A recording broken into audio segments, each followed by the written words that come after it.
So in this video, we're gonna see how I turn this Gintech punch former with the magnetic chuck on it into a toolroom spindle. So the goal of the modification is to be able to use the punch former on the horizontal position. The design is quite simple. I had a bottom and a top plate, link it with a flexible hinge, and here you can see the pulley I retrofit in the back of the spinner that is actuated by the motor. The tilt adjustment is made with two M5. It's a professional instrument design. One M5 is pushing down and the other one is pull up. By actuating both at the same time, you have very rigid and very sensible motion. So this accessory solves a lot of problems, like grinding large ring that's going to be too large for your machine, or grinding recessed space, form grinding on cylindrical part that will be a hassle, for dressing form wheel on the OD grinder. Also, I use it on the jig grinder to turn it into a ID grinder, grinding flat bottom, like so, and dialing concentricity a lot easier this way. Use it as a dresser spindle for the jig grinder, and also match with a sine plate for doing very accurate ID and OD cone like on this picture. First step is to clean the back of the spinner perpendicular with the axis of rotation on the surface grinder. Next I go pick up the part on the milling machine. It's the motor mount and the top and bottom plate. The large bore is to let the pulley pass, and I dust everything on the surface grinder and square all faces to make it a lot easier to work with after. Mounting everything on the jig bore for accurate position hole, and I dial carbide 5mm drill so I don't have to ream and everything. I just drill. Now I'm sure that I have the right clearance for my dowel pin, and I use the 5mm and M6 so I don't have to change the drill, and it's pretty good. Making the pattern, deburring everything, and now I just check position on the two dowel, which turns out very good. That Hauser jig bore is very accurate machine.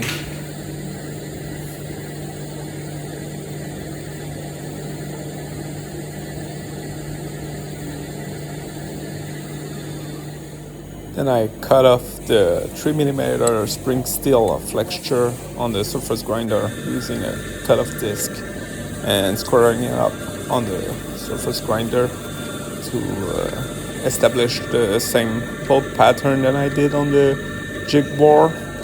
It's a lot easier to work with the very square stuff when you do precision position like that. So here you can see the base and top plate assemble with 4 dowel and the M6 screw and the 2 push and pull M5. And this is just to show a little bit the rigidity of the setup, but technically you won't have load pushing down on this corner. And then in the middle, if I put the indicator and I push on the corner, there's no movement.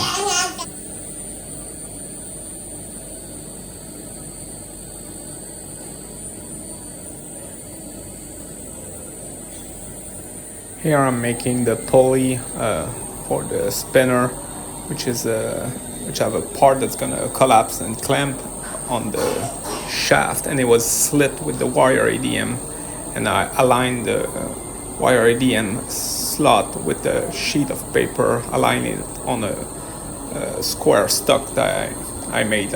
It's just a piece of plate that I grind super square, so that do my alignment visually. So here I'm using the pulley to spin the spinner and cut off the excess that was used for the handle to make it spin. And here I'm using the same setup just to clean the diameter to fit the ID bore of the pulley. So I'm doing just some OD grinding on the surface grinder. Then I move the handle on the mag chuck and I grind the pulley concentric with the axis, so minimal run out. And I use the same wheel to do the same with the motor pulley. Then I mount the spinner with the pulley on it on the two plate and looking for the distance from the pulley to the base with the gauge block, and using the same gauge block to set the distance so the axes of both pulley are very aligned. Time to glue up the spinner into the base, so I use Loctite AA 307 and the magnetic V-block to align the spinner with the base and put some weight on top so nothing is moving. That's why I need to clean the back of the spinner at first. Here everything together, so you can see tension on the pulley is made with the two screws on both sides of the motor bracket. And I use different kind of round belt for this. This one is an O-ring, and I went to Mitsumi and buy 3 different flavor. And I didn't had great success while adding coolant on them. They were slipping, and the only one that was working is this one, the Super Star Rope. After that, I use air purge system to make the spindle clean, and I use that indexing pin that was on the punch grinder, and I wanted to keep the indexing function to lock it if I need to dress.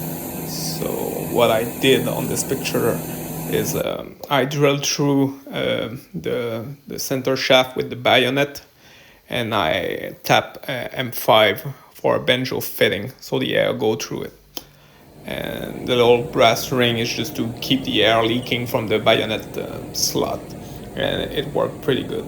So now that I have everything, I just use the push and pull screw to dial both face of the mag chuck to 0 on the same point to have the axis of rotation of the spindle perpendicular with the travel of the grinder, which is really important to have a flat face.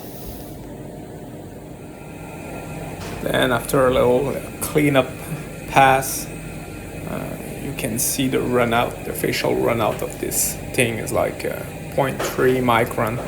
So on the top scale, 0 to 1 is 1 micron. So I got 0.3, 0.4 micron of facial TRR, which is pretty good for just on-the-shelf punch grinder like that. That wasn't meant to do that kind of precision.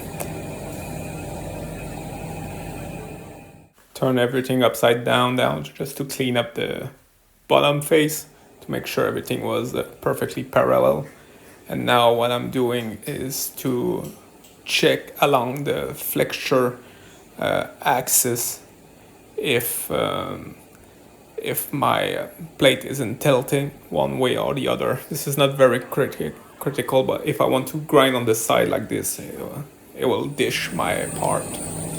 And now it's a little test part after tweaking the tilt, and you can see that the face is dead flat. I mean, pretty much as flat as I can measure it under 0.1 micron resolution.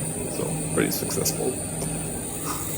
And for the end, I'm just gonna let you with different clip of setup and different kind of part I did with this spinner on the surface grinder, on the jig grinder. Those two machines are very versatile when you add a rotary axis on them like that.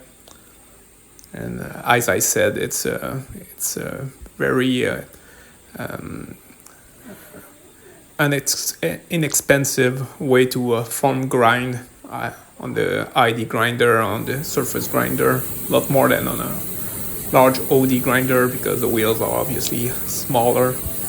So if you need to do little form grinding on the cylindrical part, on the surface grinder, it's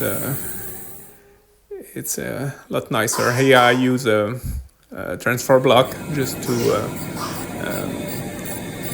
because I have a protrusion and I had a face that needed to be super parallel. So most of the time I let that transfer block on the chuck because it's so handy. I just glue it up with Loctite.